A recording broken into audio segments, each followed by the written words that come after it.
नमस्कार, अभिवादन। मैं दुर्गेंद्र चौहान। आज मंथन में हम बात करेंगे आर्थिक सर्वेक्षण की, जिसे आज वित्त मंत्री ने पेश किया। वित्त मंत्री निर्मला सीतारमण ने इकोनॉमिक सर्वे पेश कर दिया है। ये सर्वे संसद के अंदर उन्होंने आज रखा। बजट सेशन की शुरुआत से पहले आर्थिक सर्वेक्षण पेश करने की परंपरा है और इस दौरान रोजगार, कृषि, मैन्युफैक्चरिंग और जीडीपी ग्रोथ समेत कई पहलुओं का जिक्र किया गया। प्रधानमंत्री ने भी विकास की गति को बढ़ाने के लिए कई बड़ी बातें की और इस आर्थिक सर्वे को विकास की गति की ओर ले जाता उन्होंने बताया। बजट सत्र की शुरुआत राष्ट्रपति के अभिभाषण से हुई।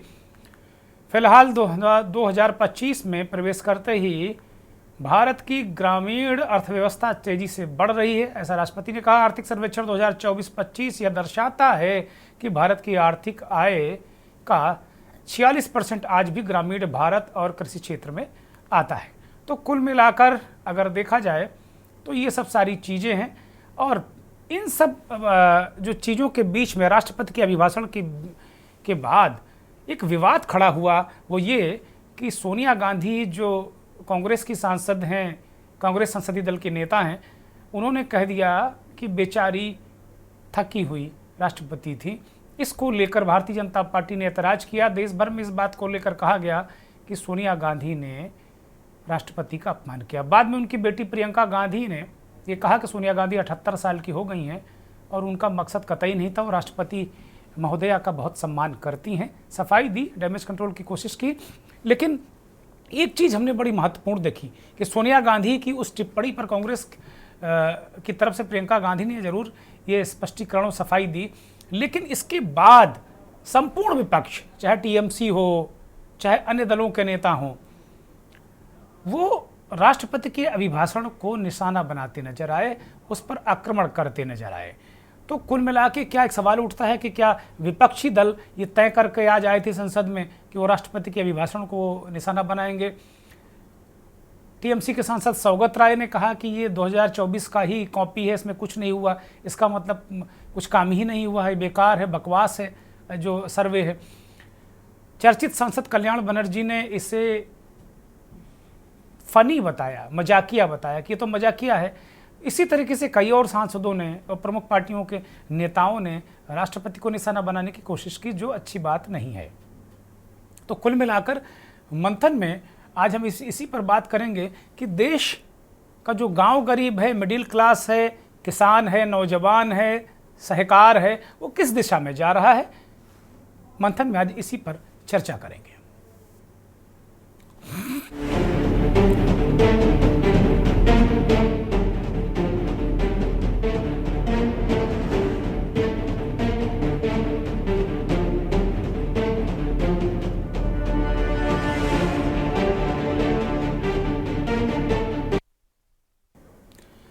अब कुछ महत्वपूर्ण जो चीज़ें हैं वो हम आपके सामने रखना चाहेंगे कि कुल मिलाकर अगर देखा जाए तो ये आर्थिक सर्वे एक रोड मैप देता है, एक संकेत देता है और इसको लेकर क्या क्या बातें हुई हैं उसको लेकर हम आपको कुछ चीज़ें दिखा रहे हैं। पिछले वर्ष कुछ जो आर्थिक सर्वेक्षण की बड़ी बातें हम आपके स्क्रीन पर लेकर आए हैं और ये इसके अतिरिक्त अगर देखा जाए तो बहुत सारी चीज़ें और भी इसमें नज़र आती हैं। हमने विशेषज्ञों के जरिए इन सब चीज़ों को एक बार समझने की कोशिश की है और ये बताने की कोशिश की अभिभाषण में जो बातें हैं उसमें अर्थव्यवस्था तेज़ी से बदल रही है। आर्थिक सर्वेक्षण 2024-25 से दर्शाता है कि भारत की राष्ट्रीय आय का 46% आज भी ग्रामीण भारत और कृषि क्षेत्र से आता है। देश के 85% किसान छोटे और सीमांत श्रेणी के हैं, जिनके सामने मूल्य अस्थिरता, जलवायु परिवर्तन और बाजार की सीमित पहुंच जैसी बड़ी चुनौतियां हैं। अब समय आ गया है कि सब्सिडी और मौसमी राहत के आगे बढ़कर किसानों, सहकारी संस्थाओं और कृषि व्यापार नेटवर्क को एक संगठित आर्थिक पारिस्थितिकी तंत्र में बदला जाए, जो प्रधानमंत्री नरेंद्र मोदी विकसित भारत 2047 के जो परिकल्पना है उसको रखते हैं। भारत में सहकारिता केवल वित्तीय संस्थाएं नहीं है, बल्कि एक दर्शन है, एक आंदोलन है और एक सामूहिक चेतना है। Amul IFFCO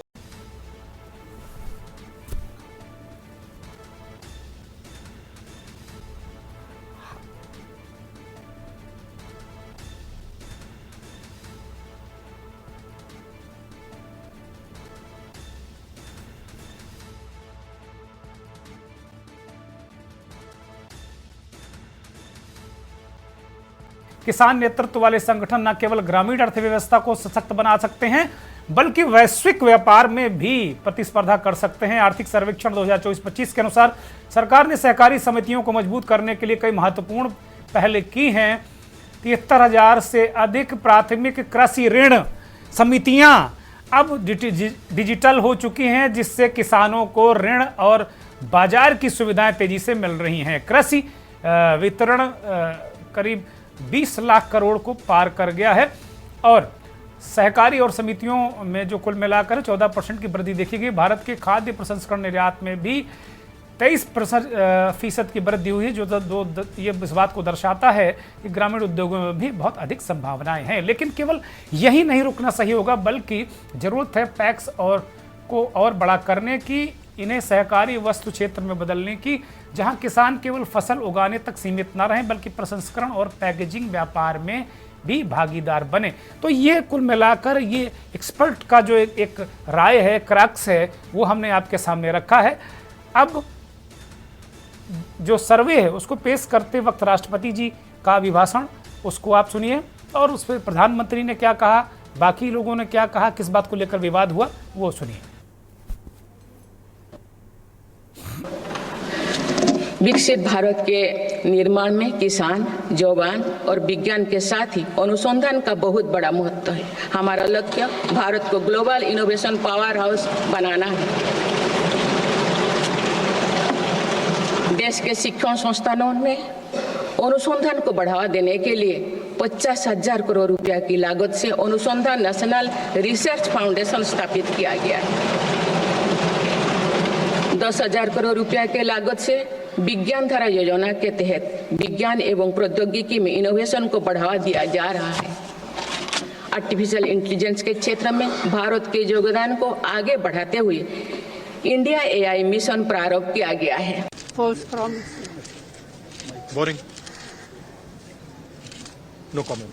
No, the poor lady, the president was getting very tired by the end. Repeating the same thing again No, and she again. could hardly speak, poor thing. थोड़ा पीछे हो जाएगा, थोड़ा पीछे हो जाएगा। आ रही है तो क्या करें? आ रही है। I'm going to meet him. Walter, I don't think to tell him.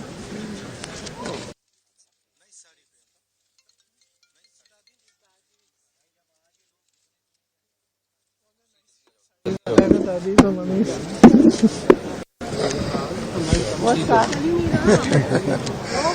We know son of chicken pox. Really? इस बजट सत्र में खड़े उतरेंगे। साथियों, आज एक बात आपने जरूर नोट की होगी, मीडिया के लोगों ने तो जरूर करनी चाहिए। शायद 2014 से लेकर अब तक शायद एक पहला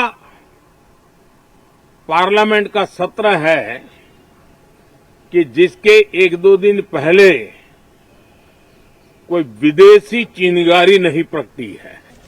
जनता की जो इश्यूज है उनके बारे में बात नहीं करते, जवाब नहीं देते। आपने पिछला सेशन देखा, चर्चा ही नहीं की, तो ये सब तो कहेंगे ना।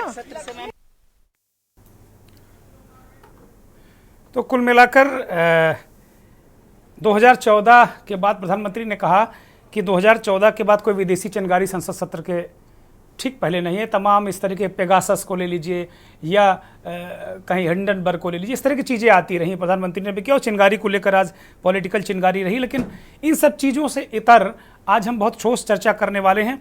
हमारे साथ ऐसे मेहमान जुड़े हैं जिनका अपने अपने क्षेत्र में बहुत लंबा अनुभव है। प्रोफेसर डॉक्टर अमिताभ कुंडू इस देश के जाने माने प्रख्यात अर्थशास्त्री, समाजशास्त्री हैं।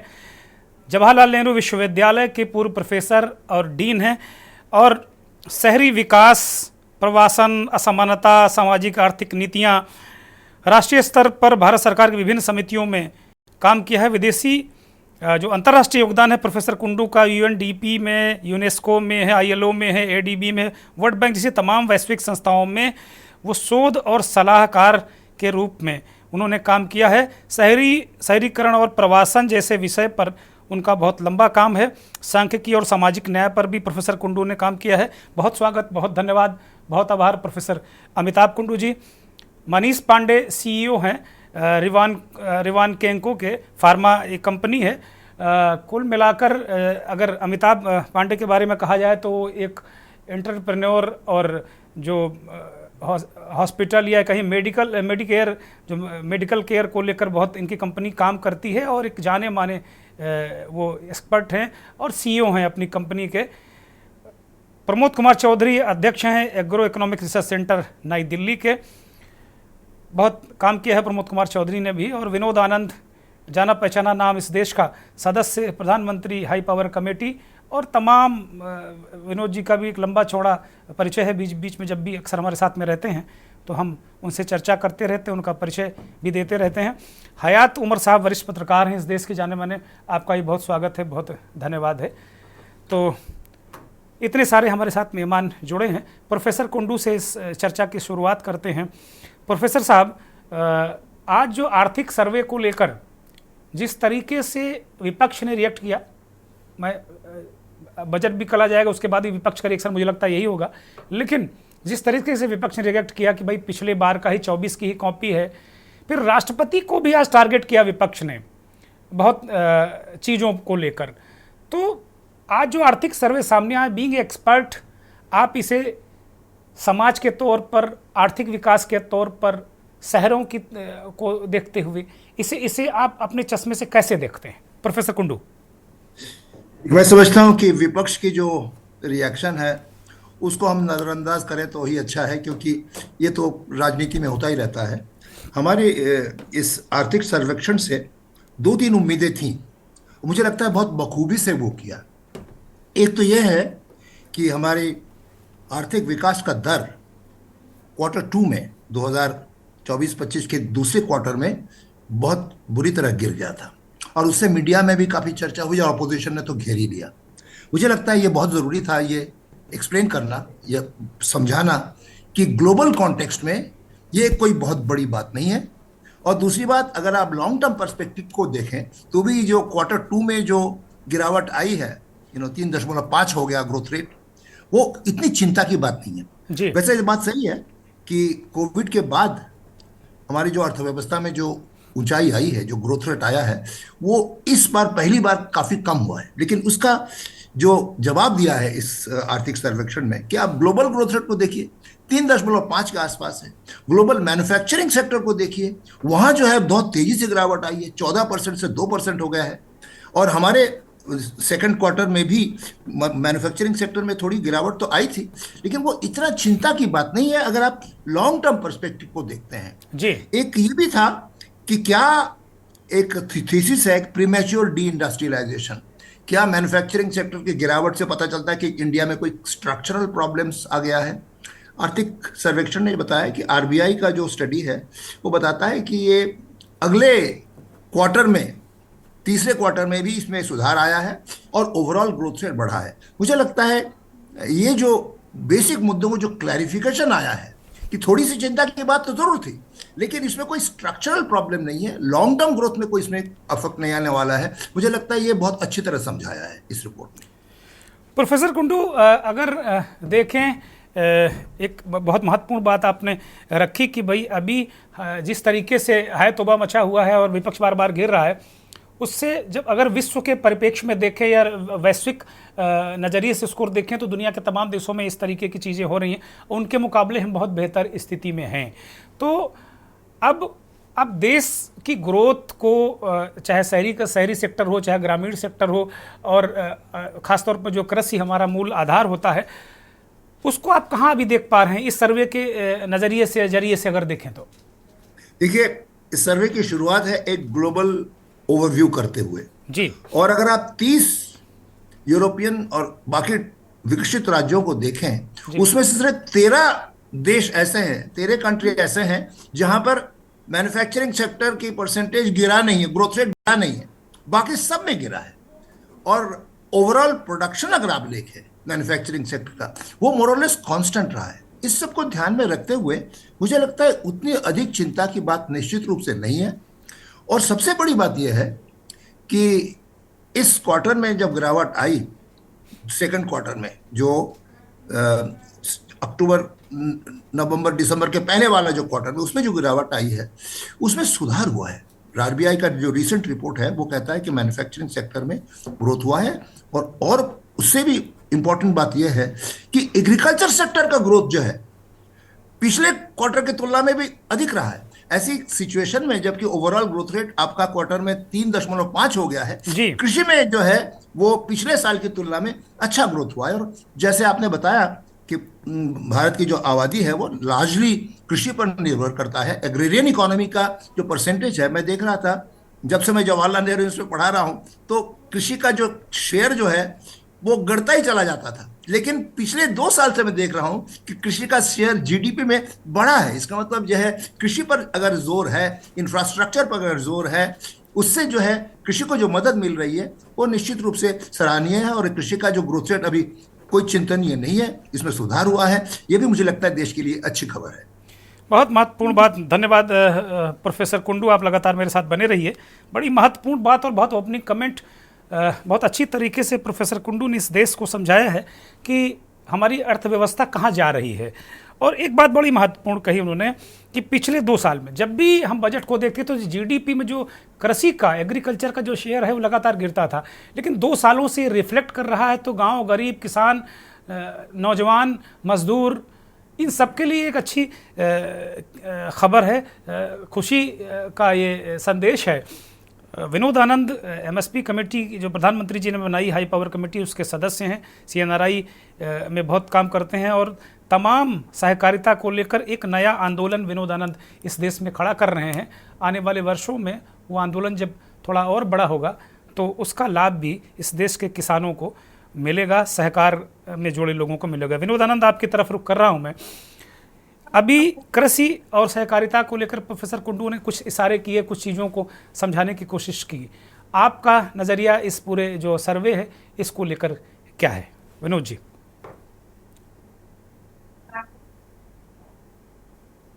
अनम्यूट करिए, हम सुन नहीं पा रहे आपको।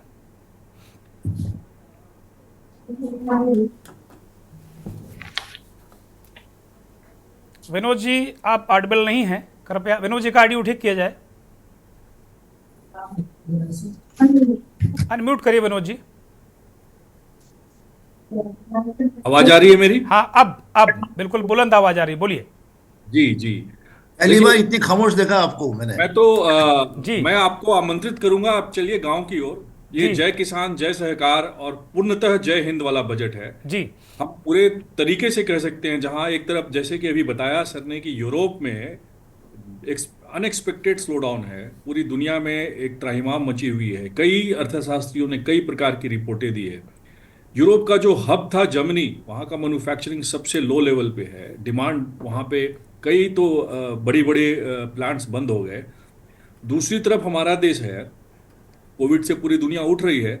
अब तो गांव पे चलने का एक इच्छा होती है कि देखिए 4% के आसपास जो है एग्रीकल्चर ग्रो कर रहा है। ये अपने आप में बहुत बड़ी बात है।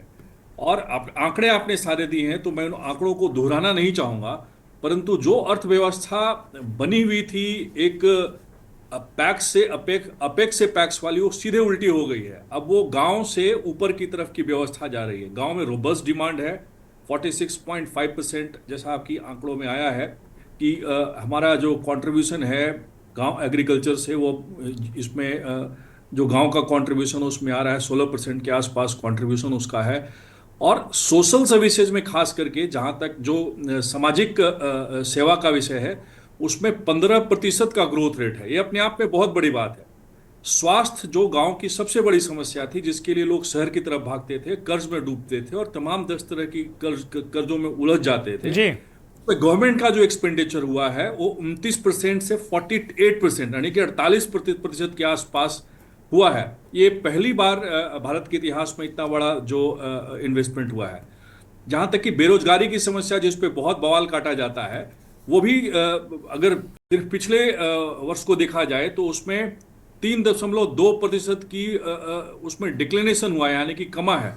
और जो सरकार के बीच में, प्राइवेट सेक्टर के बीच में और एकेडमिया के बीच में जो एक कोलैबोरेटिव एफर्ट कहीं नहीं था, एक आपस में मिलजुल के सहकार नहीं होता था, वो आपस में ऐसा मिलकर के ये पहला बार ऐसा हो रहा है कि जो एडवर्स सोसाइटल इफेक्ट्स है उसको कम करने के लिए ये सारी चीज़ें की गई है। देखिए, बजट शुरुआत करने से पहले जो प्रधानमंत्री का अभिभाषण हुआ उसमें उन्होंने जो संस्कृत में जो श्लोक कहा, उसमें लक्ष्मी देवी को नमः कहा, उसमें महिला सशक्तिकरण का सबसे पहला एक रिफ्लेक्शन आता है जिसको लोग अभी वर्तमान में नज़रअंदाज कर रहे हैं। तो 2029 तक जब हमारा जो महिला आरक्षण का सारा कुछ होगा और जो सोसाइटल चेंजेज होंगे, गांव से गांवोंमुखी जो विकास हो रहा है, अपने आप में एक बहुत बड़ी बात है और इसका दूरगामी प्रभाव पड़ेगा। इसके साथ साथ में मैं आपके माध्यम से और बताना चाहूँगा, ये सबसे पहले ऐसा हुआ है कि जो फूड का एक्सपोर्ट है वो अपने आप में एक बहुत बड़ा मील का पत्थर साबित हुआ है। और जो नई कोऑपरेटिव में, सहकारिता में जो एक आपको नया सिस्टम दिख रहा है, उसका बेनिफिट नीचे ट्रिकल डाउन हो रहा है। अभी तक ऐसा होता था कि अगर एक्सपोर्ट फूड का होता था तो उसका फायदा एक्सपोर्टर्स को, निर्यातकों को मिलता था, परंतु यहाँ रिवर्स है।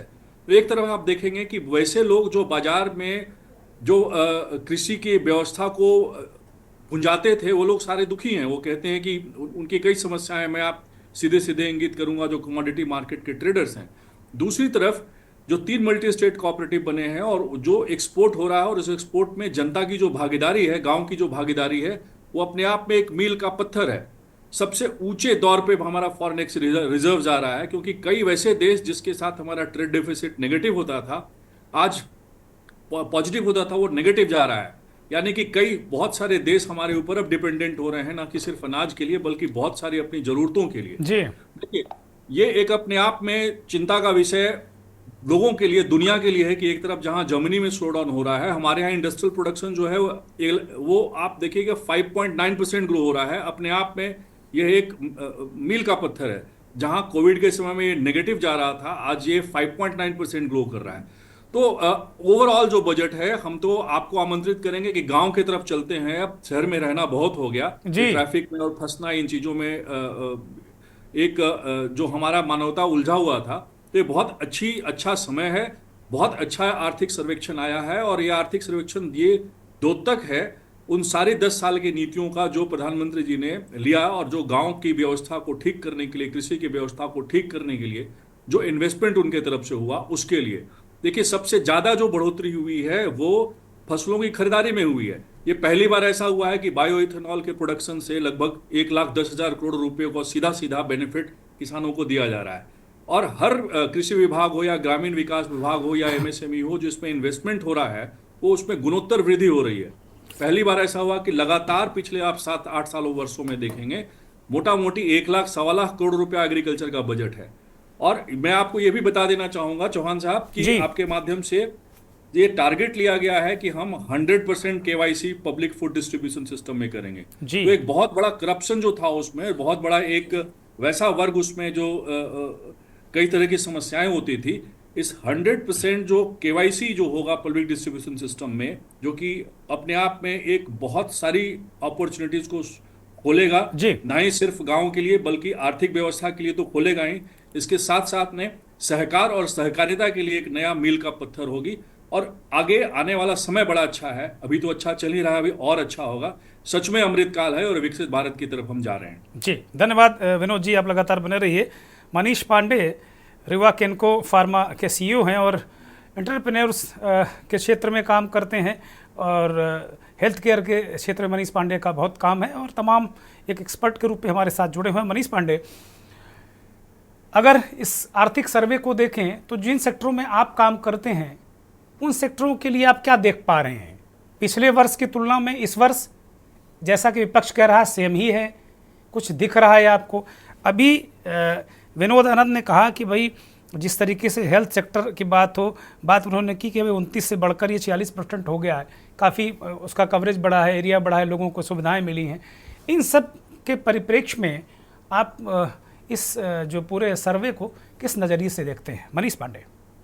देखिए, मैं विनोद जी के बात से सहमत हूँ कि ये जो सर्वे है एक पिछले 10 साल का जो प्रधानमंत्री का एक विजन रहा है, काम करने का तरीका रहा है, उसका एक रिफ्लेक्शन है।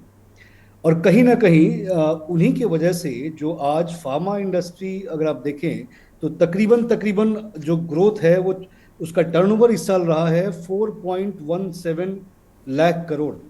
ये उसी का रिफ्लेक्शन है जिसके कारण से भारत को आज एक फार्मेसी ऑफ द वर्ल्ड कहा जा रहा है जी। तो ये उसका एक इम्पैक्ट है और मुझे लगता है इस रिपोर्ट से हम सबको एक पॉजिटिव वाइब्रेशन मिलता है। और कल जब देखेंगे, अगर देखिए ना, अगर इस रिपोर्ट के हिसाब से जो हम पिछले 5 साल का फार्मा का ग्रोथ है वो 10 से 12% के आसपास पिछले 5 साल में रहा है। और मैं आपको बताऊं, एक छोटी सी कंपनी, एक MSME स्टैंडर्ड की कंपनी हमारी रीवा गेंको फार्मा है, हमारी लास्ट ईयर की ग्रोथ भी 10 गुनी रही है, मतलब ऑलमोस्ट 10 गुनी कम रफ्तार से बढ़ी है। तो ये कहीं ना कहीं उन सभी डिसीजन जो हमारे सरकार के द्वारा लिया गया है उसका एक रिफ्लेक्शन है, जिसके कारण विशेषकर फार्मा इंडस्ट्री में MSME जो जितनी भी कंपनियां हैं वो और तेजी से ग्रोथ कर रही हैं। सो ये एक पॉजिटिव इम्पैक्ट है और देखना है कि कल के बजट के बाद में और क्या हमें इसमें सहूलियत मिलती है जिसकी वजह से हमारा इंडस्ट्री को थोड़ा सा और सपोर्ट और इंसेंटिव्स क्या मिल सकते हैं, ये कल हमें देखने को मिल सकता है, मुझे लगता है।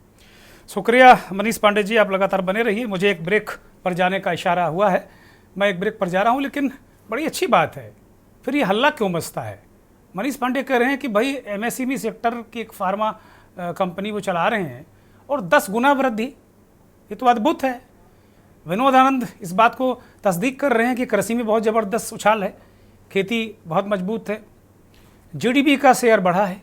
प्रोफेसर कुंडू इस बात की गवाही दे रहे हैं कि भाई 2-3 सालों से चीज़ें बहुत बेहतर हुई हैं और अब जो चीज़ें जिनको हम डिक्लाइन देख रहे हैं वो चीज़ें वास्तव में डिक्लाइन नहीं है, विश्व में बड़ी हालत ख़राब है और भारत में बहुत अच्छी स्थिति है, डरने की ज़रूरत नहीं है।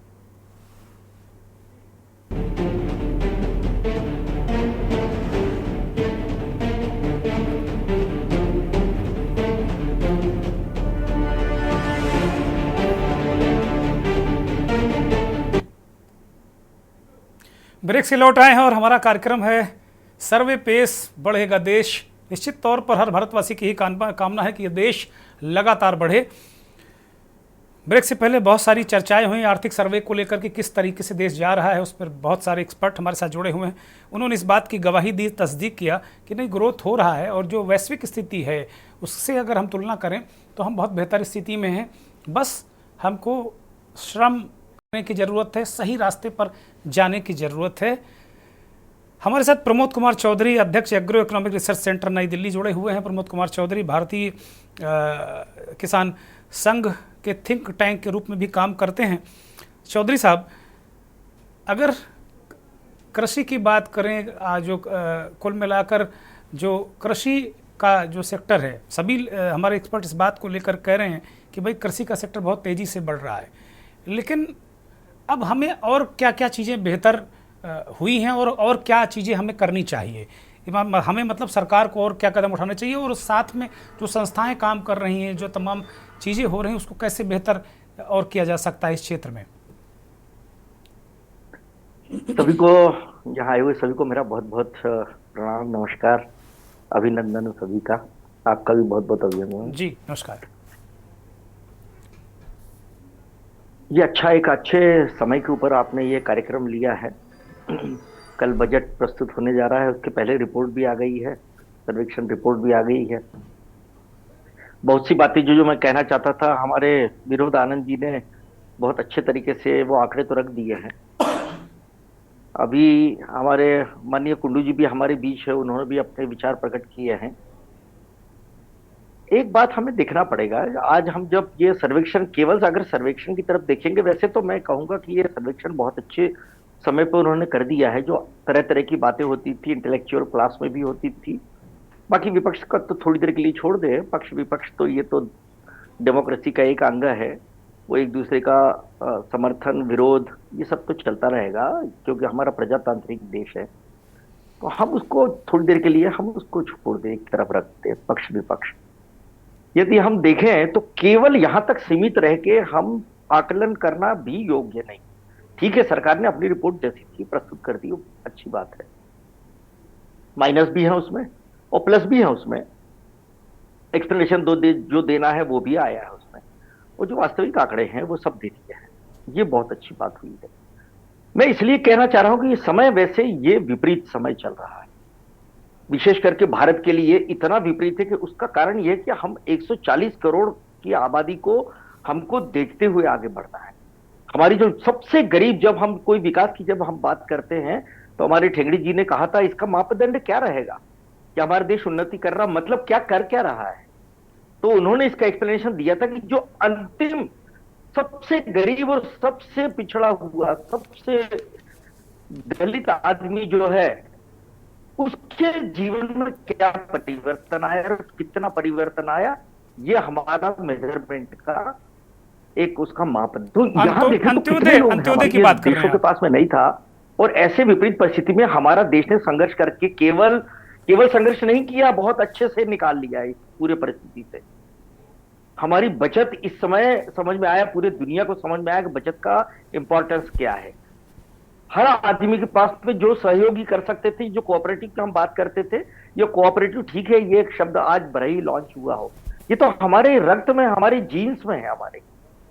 ये किसी ने बोला नहीं था। ये जो अभी जो विपरीत परिस्थिति आई थी, एक दूसरे को कितना मदद किया लोगों ने, सरकार ने तो किया ही किया है। उसके लिए तो वास्तव में धन्यवाद की पात्र है जो भी सरकार रही, उनको हम धन्यवाद देते हैं जिस ढंग से उन्होंने।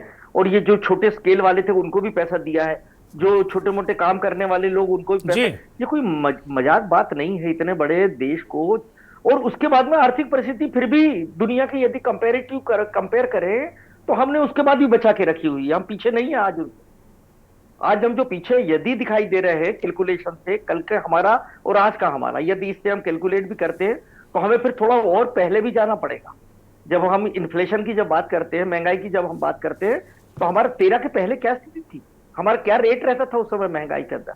आज हम जो इतनी सब बातें हम यदि कर रहे हैं तो हमको पहले का भी देखना पड़ेगा। और आज विपरीत परिस्थिति को झेलने के बाद में आज हम कहाँ खड़े हुए हैं। हम ऐसे ही नहीं, आज इतने पूरे दुनिया में जो इतना मान सम्मान जो मिल रहा है आज भारत को, कि आज हमें भी लगता है कि हम अब गर्व महसूस करते हैं कि हम ऐसे देश के हम निवासी। उसके पीछे कहीं ना कहीं किसी न किसी इंटेलेक्चुअल्स है, सरकार में बैठे हुए लोग हैं, इन सारे लोगों का उसमें बहुत बड़ा योगदान है जी। और किसानों का बहुत बड़ा योगदान। आपने देखा होगा जब सारी दुनिया जब पूरी ठप हो गई थी, हमारे देश में आज ये आप देखेंगे तो इतनी विपरीत परिस्थिति है। जब जो आदमी थे, जेंट्स थे, जब ये बाहर निकलते थे तो महिलाएं रोकती थी कि इन्फेक्शन हो जाएगा, मर जाएंगे, आप अकेले कमाने वाले। लेकिन इसकी चिंता न करते हुए भी वो खेत में गए, उन्होंने विपरीत परिस्थितियों में काम किया, देश के लिए अनाज उत्पादन का काम किसी भी स्थिति में कम नहीं होने दिया और पूरा अनाज उत्पादन ला करके। लेकिन दुर्भाग्य ये देश हमारा कि हमने कहीं उनको कहीं इसमें पिक्चर में नहीं लिया, कहीं उनके सम्मान की इसमें उनके भी शामिल कर लेते तो आज थोड़ा सा लगता है कि चलो वो भी हमारे। और छोटी मोटी जनसंख्या नहीं, बहुत बड़ा रोजगार देने वाला आज भी वही क्षेत्र है। हमको ये सब बातें भी हमको काउंट करना पड़ेगी। आज एग्रीकल्चर में पहले की अपेक्षा यदि आप देखेंगे तो जो बजट एलोकेशन भी हो रहा है और जो सब्सिडी दी जा रही है और ये सारी बातों का उसका जो सिंचित मात्रा है जो जमीन की वो भी आ रहा, अब दिखाई क्यों नहीं दे रहा है, उसके पीछे एक कारण और भी रहता है। जब हम कोई मकान बनाना शुरू करते हैं तो जब ईंटे गारे से जब हम जुड़ाई करते हैं तो वो सब खंडहर जैसा दिखाई देता है। वो जब तक पूरा मकान प्लास्टर, रंग, पेंट, रौनक सब ना हो जाए तब तक समझ में नहीं आता क्या बनने वाला जी। तब तक हम बिल्कुल निश्चित रूप से हम आते हैं। तो मेरा कहने का तात्पर्य कि इतनी विपरीत परिस्थितियों में हमने जो संघर्ष करके आज देश को बचाया भी है और हमने पिछड़ने भी नहीं दिया, हमने उसमें प्रतिस्पर्धा में भी शामिल रहे और हमने किसी से पीछे नहीं होने दिया। तो ये हमारे सारे लोगों का मैं इसमें योगदान देना कहना चाहूंगा कि सभी का इसमें योगदान है। किसानों का भी उतना ही योगदान है, सरकार का जितना योगदान है, लोगों का भी उतना ही योगदान, एक एक व्यक्ति का इसमें। जी जी जी प्रमोद जी, बड़ी महत्वपूर्ण बातें रखी प्रमोद जी ने। वरिष्ठ पत्रकार विश्लेषक हयात उमर साहब हमारे साथ लगातार जुड़े हुए हैं, बहुत खामोशी के साथ में वो एक्सपर्ट्स को सुन रहे हैं। हयात साहब ने भी कोई राय बनाई होगी। हयात साहब, सर्वे को लेकर आपकी राय, सामाजिक, और एक बात अभी प्रमोद चौधरी जी ने कही कि भाई किसानों ने बहुत काम किया, हरदम करते हैं, मेहनत वही करते हैं, लेकिन जब बहुत संकट काल था कोविड का, उसमें बहुत काम किया। तो हम लोग 2-3 दिन से चर्चा कर रहे थे कि मुझे लगता है आप भी उस चर्चा में थे, एक दो एक्सपर्ट ने ये भी कहा कि अगर इस बजट में कहीं किसान रिफ्लेक्ट हो जाते, उनको ज़्यादा सम्मान मिलता दिखता, तो जाहिर सी बात है कुछ ज़्यादा खुशी होती लोगों को। हयात साहब जी सर, बहुत बहुत धन्यवाद जो आपने मुझे इस इतने वरिष्ठ पैनल में, जिसमें इतने जानकार लोग, इतने एक्सपर्ट लोग बैठे हुए हैं, उसमें मैं बहुत बहुत अपना सा बहुत छोटा सा आदमी हूँ, मुझे मौका दिया, इसके लिए आपको बहुत बहुत साधुवाद। पहले मैं इसके आर्थिक स्थितियों आप बात करने से पहले मैं इसके पॉलिटिकल उस पर, एक जो पहला सवाल आपका था कि राष्ट्रपति के अभिभाषण पर विपक्ष और पक्ष का कहना।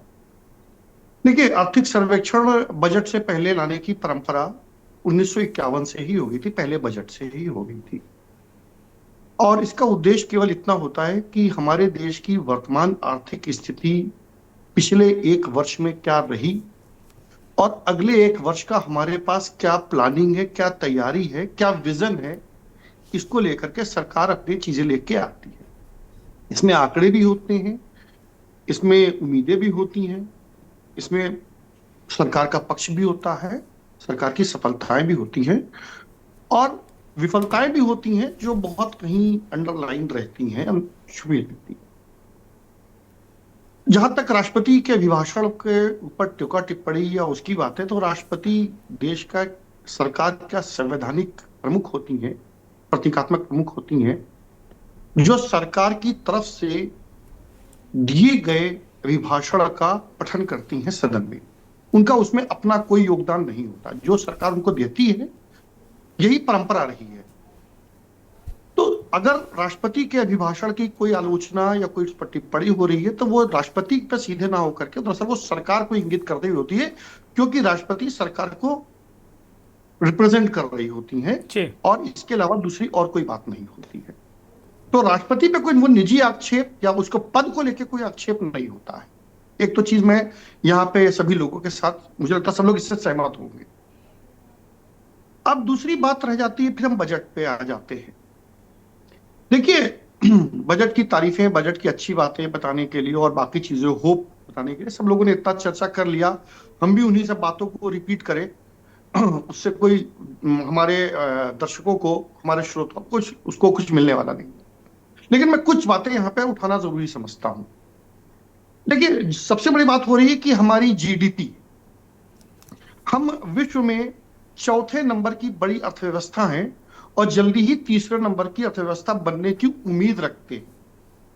यानी कि हम 4 ट्रिलियन का तो पार कर चुके हैं, 5 ट्रिलियन हम जब पार करेंगे तो शायद हम 3रे नंबर की बड़ी अर्थव्यवस्था हो जाएंगे। जी, अभी हमारी चर्चा हो रही थी मनीष पंडित जी से एक छोटा सा पीछे से, तो मैंने उनसे बताया कि देखिए, हर देश की अपनी एक स्टोरी होती है, ग्रोथ स्टोरी होती है, एक इकोनॉमिक स्टोरी होती है।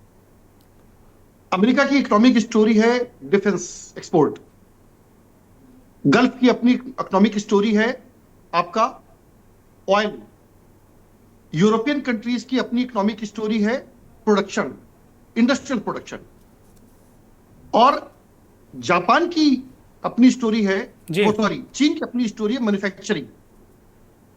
हमारी स्टोरी क्या है, हम कहां पे स्टैंड करते हैं इस पूरे परिदृश्य में? हमारी स्टोरी है कंजम्पशन।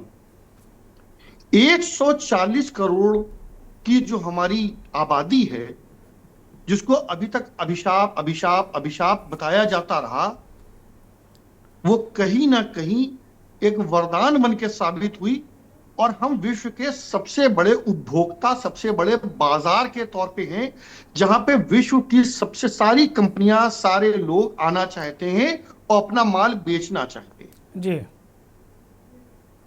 नतीजा क्या?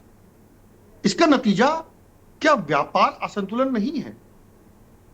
इस व्यापार असंतुलन, यानी कि हमारा जो एक्सपोर्ट है और जो इंपोर्ट है, जो उसमें असंतुलन है, उसको लेकर के क्या हम तीसरी अर्थव्यवस्था बड़ी बन पाएंगे? एक तो बड़ा महत्वपूर्ण बात ये। दूसरे, हमारे ऊपर जो कर्जा लगातार साल दर साल बढ़ रहा है, आज हमारे जीडीपी का 85% के आसपास हमारा कर्जा हो गया है, टोटल जीडीपी का। अब आप सोचिए पहले कि हमारे जीडीपी का अगर 85% हमारे ऊपर कर्जा है, तो हमारी स्टोरी किधर जा रही, कहानी किधर जा रही है, एक चीज। दूसरी तीसरी एक चीज बहुत महत्वपूर्ण बात आ जाती है कि हम जो राजकोषीय घाटा है उसको कितना नियंत्रित कर पा रहे हैं। क्या इस पूरे आर्थिक सर्वेक्षण में इस राजकोषीय घाटे को नियंत्रित करने के लिए, कम करने के लिए कोई बात कही गई है? अब फिर से हम बात आ जाते हैं कि अब हम देश में अपने सेक्टर्स पे आ जाते हैं। आज हम क्या बेस्ड हैं? आज हम मैन्युफैक्चरिंग बेस्ड नहीं, आज हम सर्विस बेस्ड हैं। हमारा जो एक्सपोर्ट है उसमें बड़ा पार्ट सर्विसेज का है। तो अगर हम सर्विसेज पे अपना पूरा फोकस कर रहे हैं तो हमारा पूरा इंफ्रा इस तरह का होना चाहिए।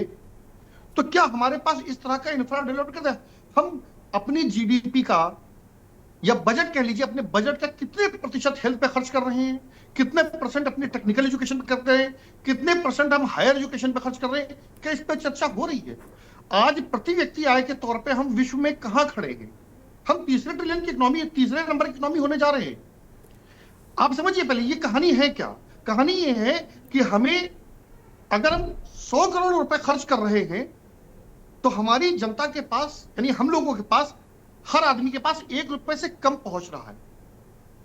अगर यही 100 करोड़ रुपए जर्मनी खर्च कर रहा है, ब्रिटेन खर्च कर रहा है, जिसकी जीडीपी आज हमसे कम है, तो उसके पास, हर व्यक्ति के उसके पास 100 रुपए से ज्यादा पहुंच रहे हैं। तो हमें कितना खर्च करना है? हमारी, अगर आप समझिए, मैन्युफैक्चरिंग, ग्लोबल मैन्युफैक्चरिंग में चीन की हिस्सेदारी 28% है, मोर देन 82%, 28% है, और हमारी हिस्सेदारी लेस देन 3% है। बताइए, मैं कल प्रोफेसर कुंडू मेरे बात को तस्दीक करेंगे शायद। तो क्या 3% ग्लोबल मैन्युफैक्चरिंग में खाली इस बात पे अपनी पीठ थपथपा ले कि नहीं साहब, हमने कोविड के बाद बहुत तेजी से राइज किया, दूसरों की अर्थव्यवस्थाएं गिर रही हैं, हमारी बढ़ रही है। इसमें समझिए अंतर, 90% मार्क्स लाने वाला बच्चा आज घट करके 85%, 80% मार्क्स ला रहा है। हमारी स्थिति यह है कि हम 65% मार्क्स ला रहे थे, अब 75% मार्क्स ला रहे हैं। इसी आर्थिक सर्वे में, जिस पे आज चर्चा हो रही, इसमें कहा गया है कि 1947 तक विकसित राष्ट्र बनने के लिए हमें 8% की ग्रोथ रेट चाहिए है, और हमारी एक्सपेक्टेड ग्रोथ रेट जो कही गई, जिसकी उम्मीद की जा रही है, वो 6.2% है। तो 1.8% का जो डेफिसिट है, इसको कैसे पूरा किया जाएगा? क्या हम खाली एग्रीकल्चर पर, जिसपे हम कह रहे ठीक है, हमें एग्रीकल्चर 10% की दर से बढ़ा, उस पर, और वो भी एग्रीकल्चर हमारा कंजम्पशन बेस्ड है, एक्सपोर्ट बेस्ड नहीं है। तो एग्रीकल्चर के दम पर, सर्विस सेक्टर के दम पर, अगर हम ये सोचेंगे कि हम 3rd नंबर की जीडीपी हो भी जाएंगे, तब भी क्या हम विश्व के जो अन्य सूचकांक हैं, चाहे वो हमारी प्रति व्यक्ति पर कैपिटा इनकम हो, चाहे हैप्पीनेस इंडेक्स हो, चाहे हेल्थ इंडेक्स हो, चाहे एजुकेशन इंडेक्स हो, उसमें हम कहां ठहरेंगे? अगर हम उसमें भी 100 के नीचे बने रहते हैं तो हमारी जीडीपी के तीसरे नंबर पे होने का क्या मतलब रह जाता है? अगर 80 करोड़ रुपए लोगों को अगर हमें मुफ्त अनाज 5 किलो देना पड़ रहा है उनके सर्वाइवल के लिए, तो हम कहां रह जाते हैं? अगर हमें मनरेगा का बजट अपना कम करना पड़ रहा है तो हम कहां रह जाते हैं? ठीक है, बताइए। ठीक है हैत साहब, अब इन सब इतने बहुत सारे सवाल आपने चूंकि अर्थ से जुड़े और तमाम सवाल उठा दिए हैं, तो मुझे लगता है इस देश और दुनिया के जाने माने प्रख्यात अर्थशास्त्री प्रोफेसर अमिताभ कुंडू की तरफ ही मुझे रुख करना पड़ेगा। प्रोफेसर साहब, हयात उमर साहब ने बहुत बिंदुवार चीज़ें उठाई हैं। एक तो कर्ज की बात उन्होंने की है, फिर हम कंजम्पशन बेस हैं, राजकोषीय घाटे की उन्होंने बात की है, मैन्युफैक्चरिंग की बात तो चीन से तुलना कर रहे हैं तो 2803 का रेशियो आ रहा है। ऐसे में कैसे हम कह सकते हैं कि हमारी जो आर्थिक सेहत है बहुत अच्छी है? प्रोफेसर कुंडू, मुझे लगता है कि हयात उमर साहब ने बहुत ही एक महत्वपूर्ण मुद्दा उठाया है जी। ये बात कि हमारी अर्थव्यवस्था कंजम्पशन बेस्ड है, लेकिन जहां मैं उनको करेक्ट करना चाहूंगा वो इसलिए नहीं है कि 1.4 बिलियन हमारी पॉपुलेशन होने वाली है या है इस वक्त करंटली, इसलिए है कि हमारे देश में एक इमर्जिंग मिडिल क्लास है और वो इमर्जिंग मिडिल क्लास को इनकैश करने की कोशिश की जा रही है।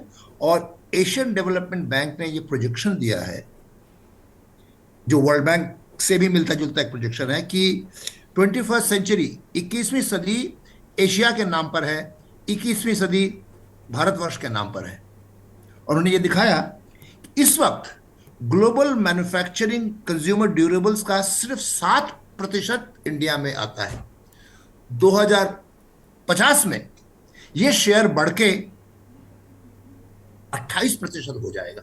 ये इमर्जिंग मिडिल क्लास के वजह से है और इमर्जिंग मिडिल क्लास के बहुत सारे कैरेक्टरिस्टिक्स हैं।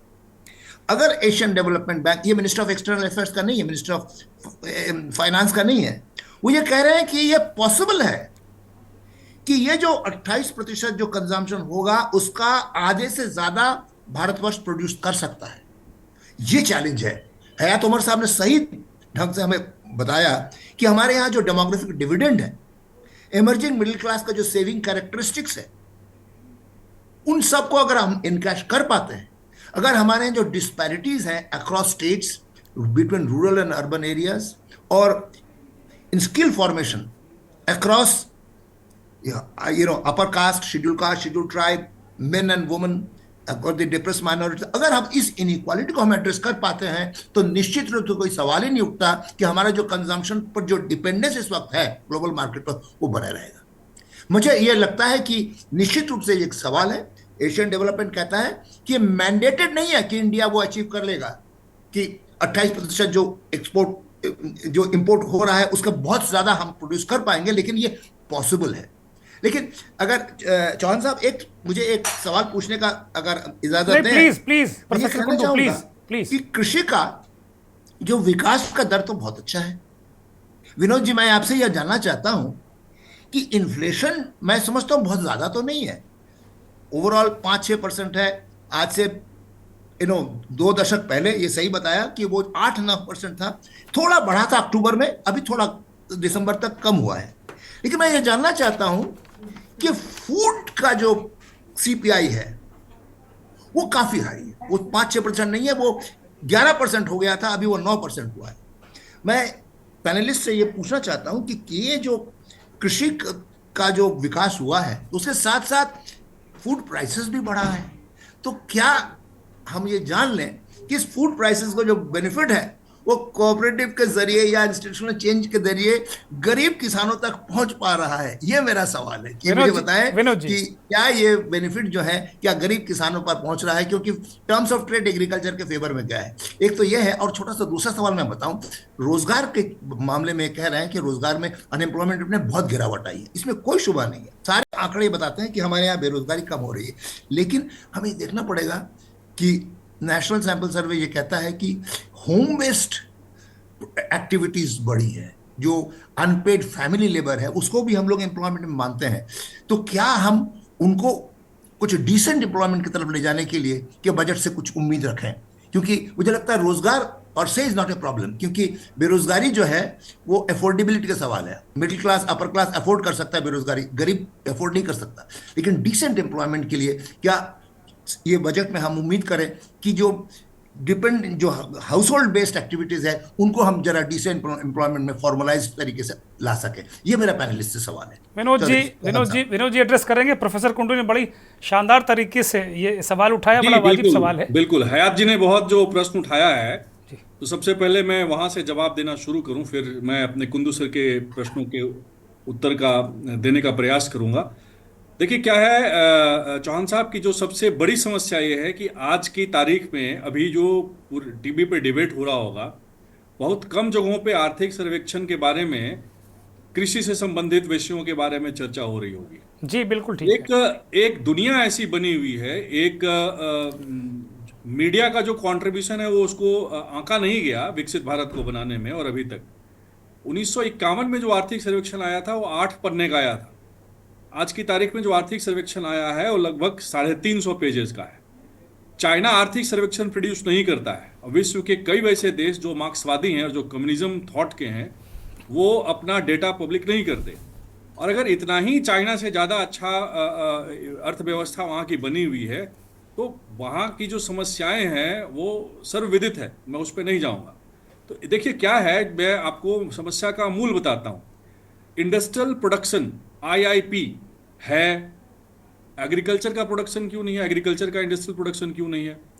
तो अगर एक टमाटर या एक ट्रक प्याज एक जगह से दूसरे जगह जाता है, किसकी वजह से जाता है? एग्रीकल्चर की वजह से जाता है।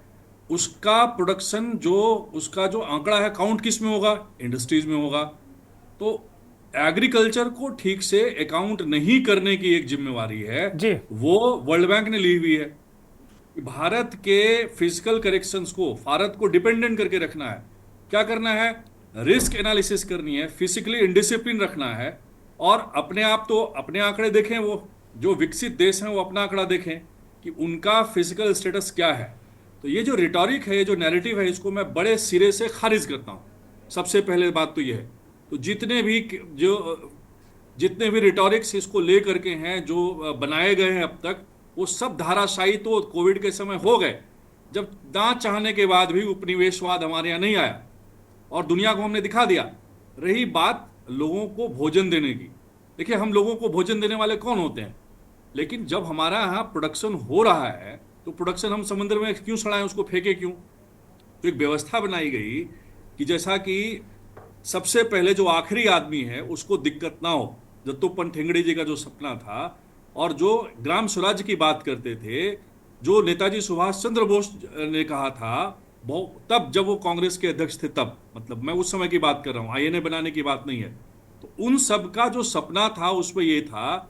और वो औरंगजेब और पता नहीं बाबर और उसके पहले के जो हमारे लोग थे, वो उन्होंने क्या किया, मैं उस आंकड़ों में नहीं जाऊंगा कि हम सोने की चिड़िया थे, हमारे यहाँ से मसालों का व्यापार खूब होता था और हमारी GDP कितनी थी, उसका क्या आंकड़ा था, मैं उस पर नहीं जाऊंगा कि भारत एक सोने की चिड़िया कही जाती थी। तो विश्व को जो सबसे बड़ी समस्या ये हो रही है, ये हो क्या रहा है? ये मतलब उनके आंकड़े, उनके रिटोरिक, ये world bank sustainable development goals, million development goals, ESG वगैरह वगैरह, ये नैरेटिव सब बेकार हो रहे हैं। मतलब कि ये कैसे हो सकता है कि एक तरफ वर्ल्ड फूड प्रोग्राम WFP कहता है कि आप भूखे हैं, अरे आपके यहाँ तो 60% लोगों को खाने का अनाज नहीं है। दूसरी तरफ हमारे पास आंकड़े हैं कि हम 86 करोड़ लोगों को हम अनाज मुहैया करवा रहे हैं। और अब तो पब्लिक डिस्ट्रीब्यूशन सिस्टम के आंकड़े हैं, PDS के आंकड़े हैं।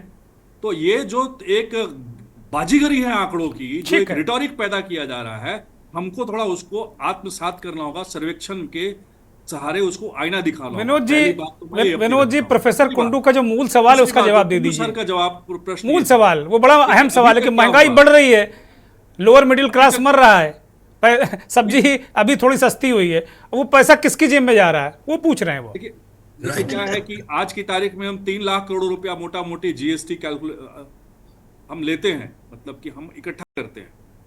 और आज हम डिपेंडेंट नहीं है वर्ल्ड बैंक के ऊपर, IBRD के ऊपर कि तुम हमको पैसा दोगे, लोन दोगे, हम तब अपने यहाँ विकास करेंगे। दुनिया का सबसे बड़ा पब्लिक सेक्टर का एक्सपेंडिचर हमारे देश में मेरे पैसे से हो रहा है, आपके पैसे से हो रहा है। तो ये एक एंगल है न, पहले डिपेंडेंसी दूसरों की खत्म हो रही है। रही बात मिडिल क्लास की समस्याओं का, अगर मिडिल क्लास में इतनी समस्या है तो इतना बड़ा कंजप्शन कैसे हो रहा है, उनके जेब में पैसे कैसे आ रहे हैं, पर कैपिटा एक्सपेंडिचर कैसे? प्रोफेसर कुंडू पूछ रहे हैं, प्रोफेसर कुंडू पूछ रहे हैं विनोद जी, तो 11% वाला मसला क्या है? और अभी आर्थिक सर्वेक्षण में जो आया है कि सबसे ज्यादा 11.25 क्रेडिट का ग्रोथ हमारे यहाँ बढ़ा है गांव में, वो कहां से आ रहे हैं? तो हमको लगता है थोड़ा एक दूसरे चश्मे से देखने की आवश्यकता है। तीसरी बात जो कुंदू सर ने कहा, देखिए साहब ऐसा है कि अगर आज की तारीख में हम 100 रुपया का एक्सपोर्ट कर रहे हैं तो उस 100 रुपया का 90 रुपया वापस 3 टियर स्ट्रक्चर में आ रहा है और 10% जो है वो जा रहा है। उदाहरण के तौर पे मैं आपको बताता हूं, आज की तारीख में जो सप्लाई चेन है वो इंसिडेक्स ओरिएंटेड नहीं है। आप मुझे छेड़ रहे थे तो मैं उसका जवाब देता हूं आपको। अभी आज की तारीख में हम 6 कमोडिटीज को बैन करके बैठे हुए हैं, जो कि फिल्टर लगाते थे, जो कि अर्थव्यवस्था को खराब करते थे, जो कि किसान का द्वारा उत्पादित अनाज था उसका सही दाम नहीं देते थे। वो MSP का एक डिबेट छेड़ करके हमको पीछे रखना चाहते थे। आज शुद्ध शब्दों में हमने 3 मल्टी स्टेट कोऑपरेटिव बनाए कि चलो भाई एग्रो इनपुट चाहिए, ठीक है, लो बीज लो, सबसे बड़ा सेक्टर वो था 6%, ₹100 में 6% 6 पैसा लगता है बीज खरीदने में किसान को। तो आज ये एक बदल गया। फ्लोरिकल्चर, हॉर्टिकल्चर, ये मतलब सफलता के इतने आंकड़े हैं कि जिसका कोई गिनती नहीं है। विनोद जी कंक्लूड करिए जल्दी से। पैसा सहकारी अर्थव्यवस्था में वापस उनके पास आ रहा है और वो जो पैक्स सेंट्रिक व्यवस्था थी उसको इस्टेब्लिश किया गया है। और दुर्गेश जी अब तो पैक्स के आंकड़े हैं पूरे, अब तो कंप्यूटराइज हो गया है ना। ठीक है विनोद जी, अब देखिए उसको निकालिए, उसकी गणना कीजिए और देखिए ठीक है, ग्रामीण अर्थव्यवस्था में क्या उछाल आया है, क्या जबरदस्त उछाल आया है। धन्यवाद। लोगों की जेब में कितना पैसा आया है। ये तो हुआ मतलब सप्लाई साइड का। धन्यवाद। मैं आपको डिमांड साइड का, सप्लाई साइड का बताया बहुत जल्दी में, अब क्लोजिंग टाइम है, बिल्कुल खत्म। रोबस्ट डिमांड है ग्रामीण क्षेत्र में, वो कहां से आ रहा है? ठीक है, ठीक है, ठीक है Vinod ji, thank you. Kundu sir, आपको जवाब मिला क्या? नहीं, मैं सारे सवालों का जवाब आज ही अब ले लेंगे। कुछ तो मसले ऐसे हैं जिस पर चर्चा होती रहनी चाहिए और मैं समझता हूँ कि बाकी जो दो पैनलिस्ट हैं उनसे अगर दो तीन मुद्दे उठे हैं, मैं सिर्फ सवाल यह है कि फूड प्रोडक्शन बढ़ रहा है लेकिन फूड प्राइसेस भी बढ़ रहे हैं, जिसको निश्चित रूप से टर्म्स ऑफ ट्रेड एग्रीकल्चर के फेवर में है। क्या इसका फायदा गरीब किसानों को मिल रहा है हमारी सहकारिता के जरिए? मुझे लगता है कुछ हद तक शायद मिल रहा हो, लेकिन उसके लिए हम डिटेल चर्चा हम बाद में करेंगे। ठीक है। हयात उमर कुछ कहना चाह रहे हैं, मैं खत्म करूंगा। एक कमेंट मनीष पांडे का इसके बाद। सर, ये आज या कल की खबर है और मध्य प्रदेश की ही खबर है ये कि किसान टमाटर ट्रालियों से लेके आ रहे हैं और उनको लागत तो छोड़िए, पहले ट्राली का भुगतान नहीं मिल पा रहा है, किराया नहीं मिल पा रहा है और मंडियों में फेंक के चले जा रहे हैं। 10 रुपए किलो है बड़े बड़े शहरों में, 10 रुपए किलो, इतना बड़ा बड़ा टमाटर। ये समझिए पहले, ये कोऑपरेटिव्स का और ये हमारी सप्लाई चेन मैनेजमेंट का हाल है, एक चीज। दूसरी चीज मैं बता दूं पहले, जल्दी से, वक्त नहीं है, जल्दी से प्लीज। दूसरी चीज सर कि हम या तो तय कर ले कि हमें अपनी जीडीपी एग्रीकल्चर बेस्ड करनी है, एग्रीकल्चर से आगे ले जानी है, और या ये तय कर ले कि मैन्युफैक्चरिंग को देना है। अगर हमने इस उसमें रहे कि नहीं साहब हम तो एग्रीकल्चर से फायदा तो लेते रहेंगे लेकिन उसको कुछ दे नहीं पाएंगे, एमएसपी पे नहीं कुछ फैसला कर पाएंगे, किसान की सब्सिडीज पे कोई फैसला नहीं कर पाएंगे, सीमांत किसान, छोटे किसान या खेतिहर मजदूर के दम पर अगर हम अपनी इकोनॉमी बनाना चाह रहे हैं तो फिर सरकार ही इस बात को समझ सकती है। और जहां तक बात है कि विश्व बैंक के कर्जे की, आज हम विश्व के सबसे बड़े कर्जदारों में से एक हैं। Thank you. Manish Pandey comment छोटा सा, फिर खत्म करूंगा। मैं सहमत नहीं हूं उससे। ठीक है, अब अगली चर्चा करेंगे। अगली चर्चा मेरे पास बस 40 सेकंड। जी मनीष पांडे। उन्होंने कहा कि हाँ हमारी स्ट्रेंथ है कि हम 140 करोड़ हमारी पॉपुलेशन है, तो इसमें कोई नुकसान नहीं है। अगर हमारी ये स्ट्रेंथ है उसको व्यापार में कैसे कन्वर्ट करना है, ये मोदी जी से बेहतर तो कोई जानता नहीं है और उन्होंने हमें सिखाया है। अगर हम फार्मा इंडस्ट्री में देखें तो पिछले 10 सालों में फार्मा इंडस्ट्री में जो ग्रोथ हुआ है वो ऑलमोस्ट 4 गुना हुआ है, और जो हम अगर हम एक्सपोर्ट देखें तो वो भी हमारा ऑलमोस्ट 3 गुना हुआ है। कोविड के बाद में जो ये ड्रास्टिकली जो डेवलपमेंट हुआ है फार्मा में, वो बहुत लगभग हम 200 कंट्रीज को आज सप्लाई कर रहे हैं, और इसमें सबसे बड़ा योगदान एमएसएमई काइंड ऑफ जो कंपनियां हैं उनका है। तो अचानक से एमएसएमई कंपनियां कैसे इतनी बड़ी हो गई कि 200 कंट्री को उनका योगदान एक्सपोर्ट में 40% का है, ये हमें समझना पड़ेगा।